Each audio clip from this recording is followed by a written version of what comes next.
मनसुख मांडविया जी, doctor Bharti Pawar ji, Assam सरकार के मंत्री केशव महंता जी, यहां उपस्थित मेडिकल जगत के सभी महानुभाव, अन्य महानुभाव,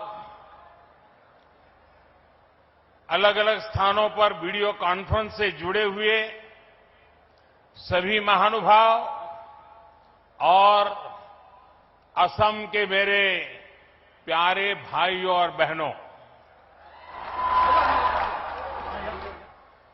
मां कामाख्यार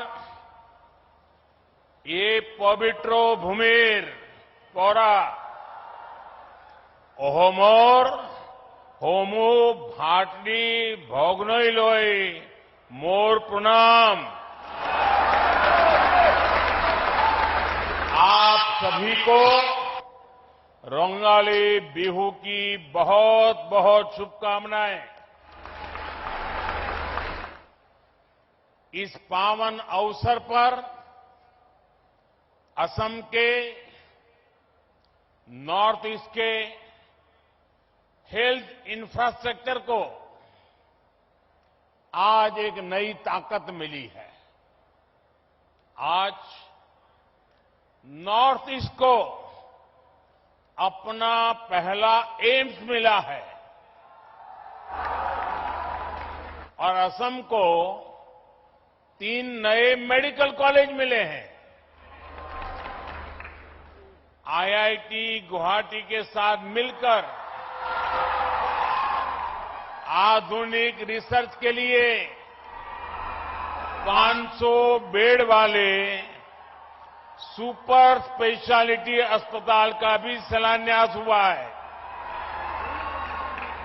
और असम के लाखों लाख साथियों तक आयुष्मान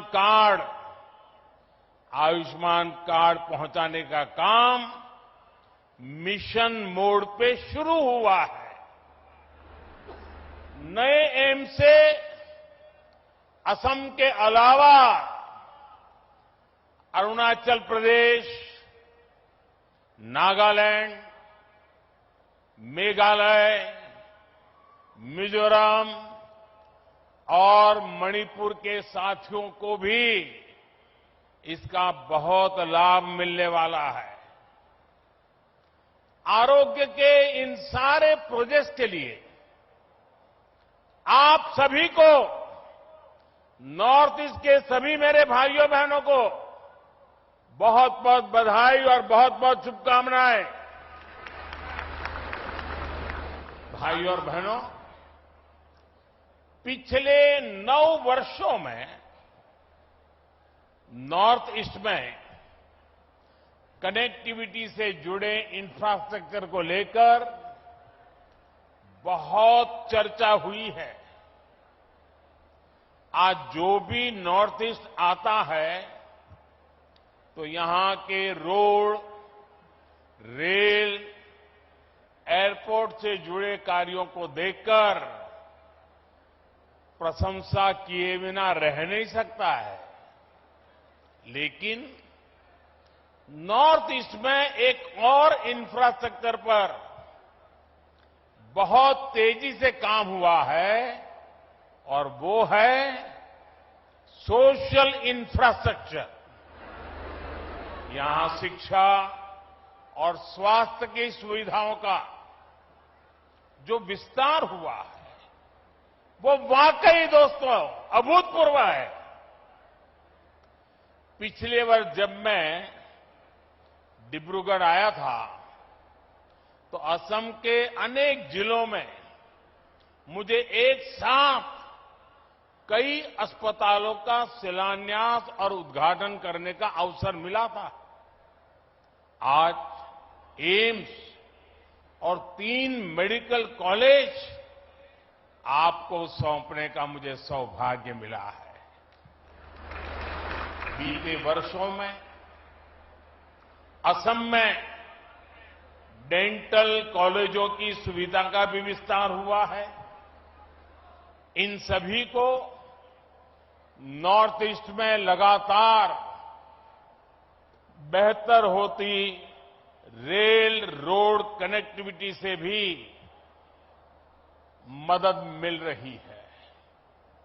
विशेष रूप से गर्भावस्था के दौरान महिलाओं को जो समस्या आती थी वो अब दूर हुई है।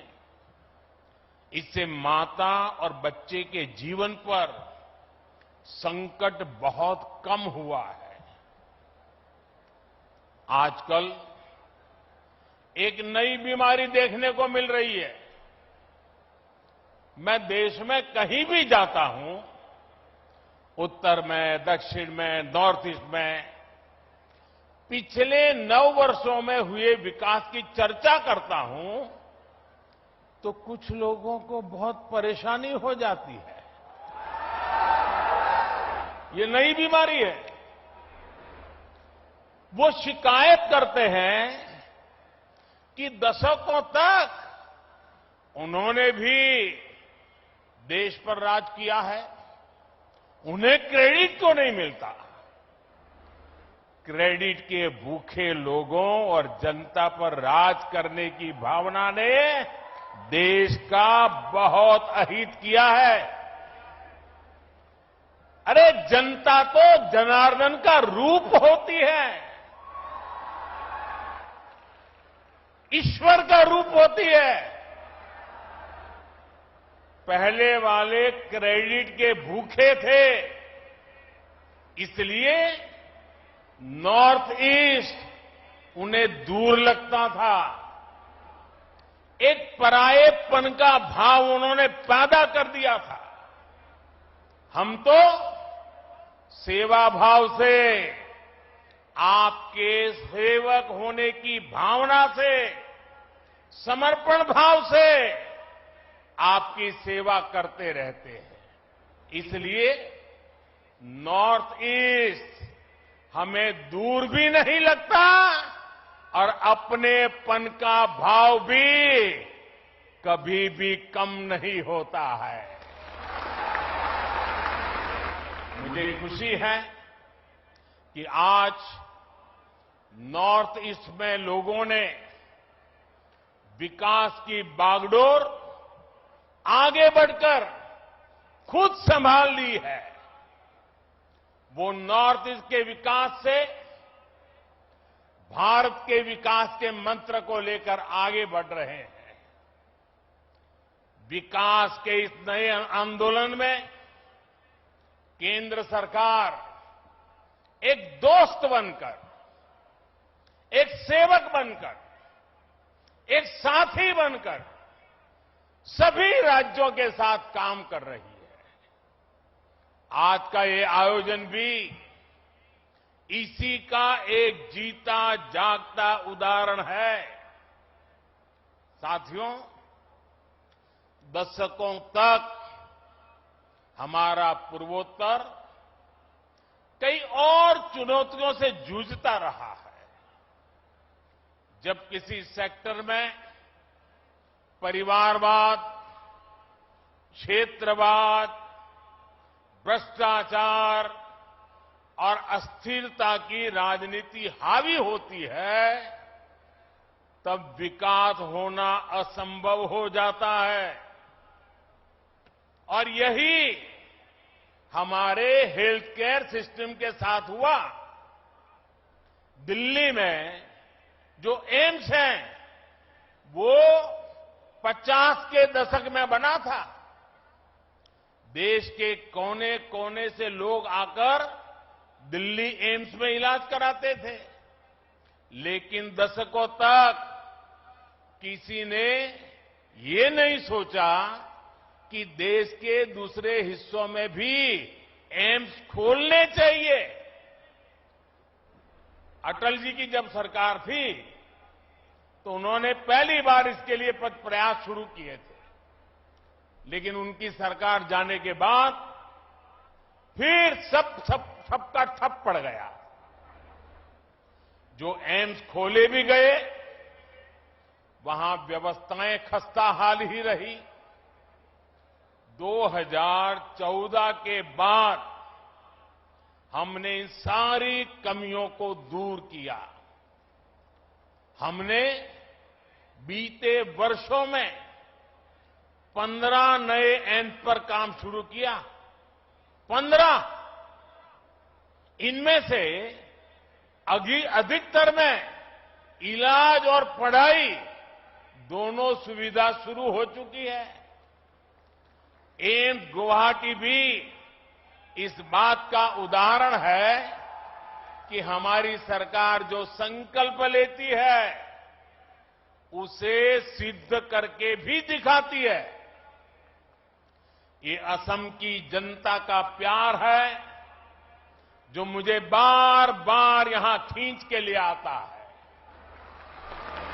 शिलान्यास के समय भी आपके प्यार ने मुझे यहां बुला लिया और आज लोकार्पण के समय भी आपका प्यार बढ़ चढ़ करके, और वो भी बिहू के पवित्र समय, यहां मुझे आने का अवसर मिल गया। ये आपका प्यार ही है। साथियों, पहले की सरकारों की नीतियों की वजह से हमारे यहां डॉक्टरों और दूसरे मेडिकल प्रोफेशनल की बहुत कमी रही है।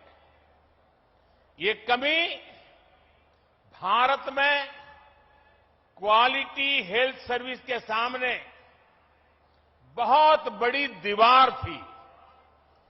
इसलिए बीते 9 वर्षों में हमारी सरकार ने मेडिकल इंफ्रास्ट्रक्चर और मेडिकल प्रोफेशनल बढ़ाने पर बड़े स्तर पर काम किया है।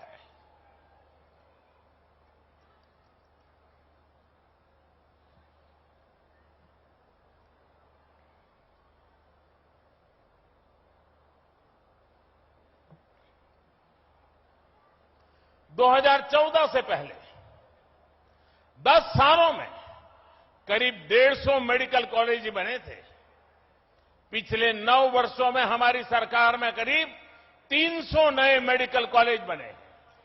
पिछले 9 वर्षों में देश में एमबीबीएस सीटें भी 2 गुनी बढ़कर 1 लाख से अधिक हो चुकी है। पिछले 9 वर्षों में देश में मेडिकल की पीजी सीटों में भी 110% की बढ़ोतरी हुई है। हमने मेडिकल शिक्षा के विस्तार के लिए नेशनल मेडिकल कमीशन की स्थापना की है। पिछड़े परिवारों को, बैकवर्ड फैमिलीज के बच्चे डॉक्टर बन सके, इसके लिए हमने आरक्षण की सुविधा का भी विस्तार किया है। दूर दराज वाले क्षेत्रों के बच्चे भी डॉक्टर बन सके, इसलिए हमने पहली बार भारतीय भाषाओं में मेडिकल की पढ़ाई का विकल्प दिया है। इस वर्ष के बजट में 150 से अधिक नर्सिंग कॉलेज खोलने का ऐलान भी किया गया है। अगर मैं नॉर्थ ईस्ट की बात करूं, यहां भी बीते 9 वर्षों में मेडिकल कॉलेज की संख्या 2 गुने से अधिक हो चुकी है। अभी अनेक मेडिकल कॉलेजों पर काम चल रहा है। कई नए मेडिकल कॉलेज यहां बनने जा रहे हैं। बीते 9 वर्षों में नॉर्थ ईस्ट में मेडिकल की सीटों की संख्या भी बढ़कर के पहले के मुकाबले 2 गुनी हो चुकी है। भाइयों और बहनों, आज भारत में हेल्थ सेक्टर में इतना काम इसलिए हो रहा है क्योंकि आप सभी देशवासियों ने 2014 में एक स्थिर और मजबूत सरकार बनाई। भाजपा की सरकारों में नीति, नियत और निष्ठा किसी स्वार्थ से नहीं, बल्कि राष्ट्र प्रथम, देशवासी प्रथम, इसी भावना से हमारी नीतियां तय होती है। इसलिए हमने वोट बैंक के बजाय देश की जनता की मुश्किलों को कम करने पर फोकस किया। हमने लक्ष्य बनाया कि हमारी बहनों को इलाज के लिए दूर न जाना पड़े। हमने तय किया कि किसी गरीब को पैसे के अभाव में अपना इलाज न टालना पड़े। हमने प्रयास किया कि हमारे गरीब परिवारों को भी घर के पास ही बेहतर इलाज मिले। साथियों, मैं जानता हूं कि इलाज के लिए पैसे ना होना गरीब की कितनी बड़ी चिंता होती है। इसलिए हमारी सरकार ने 5 लाख रुपए तक का मुफ्त इलाज देने वाली आयुष्मान योजना शुरू की। मैं जानता हूं कि महंगी दवाइयों से गरीब और मध्यम वर्ग कितना परेशान होता है। इसलिए हमारी सरकार ने 9,000 से ज्यादा जन औषधि केंद्र खोले। इन केंद्रों पर सैकड़ों दवाइयां सस्ते में उपलब्ध कराई। मैं जानता हूं हार्ट के ऑपरेशन में, घुटने के ऑपरेशन में गरीब और मध्यम वर्ग का कितना ज्यादा खर्च हो रहा था। इसलिए हमारी सरकार ने स्टेंट की कीमतों को नियंत्रित किया, नी इम्प्लांट की कीमतों को नियंत्रित किया। मैं जानता हूं कि जब गरीब को डायलिसिस की जरूरत होती है तो वो कितना परेशान होता है। इसलिए हमारी सरकार ने हर जिले में मुफ्त डायलिसिस वाली योजना शुरू की, लाखों लोगों को इसका फायदा पहुंचाया। मैं जानता हूं गंभीर बीमारी का समय से पता लगना कितना जरूरी होता है। इसलिए हमारी सरकार ने देश भर में 1.5 लाख से ज्यादा हेल्थ और वेलनेस सेंटर खोले हैं। वहां जरूरी टेस्ट की सुविधा दी है।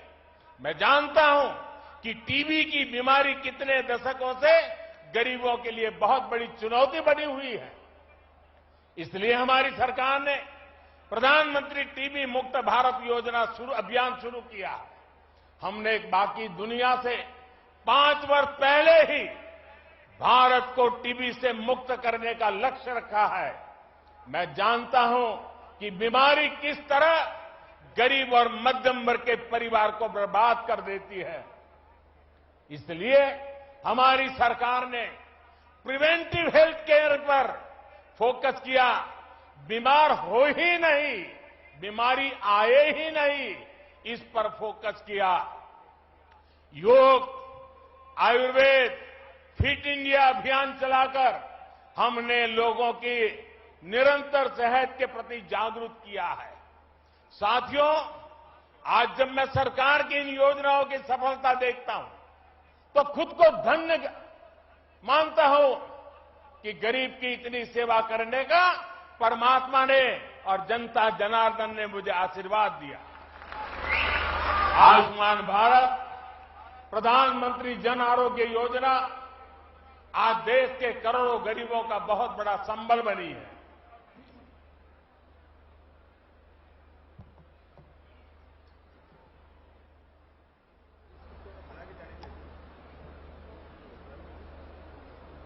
बीते वर्षों में आयुष्मान भारत योजना ने गरीबों के 80,000 करोड़ रुपए खर्च होने से बचाए हैं।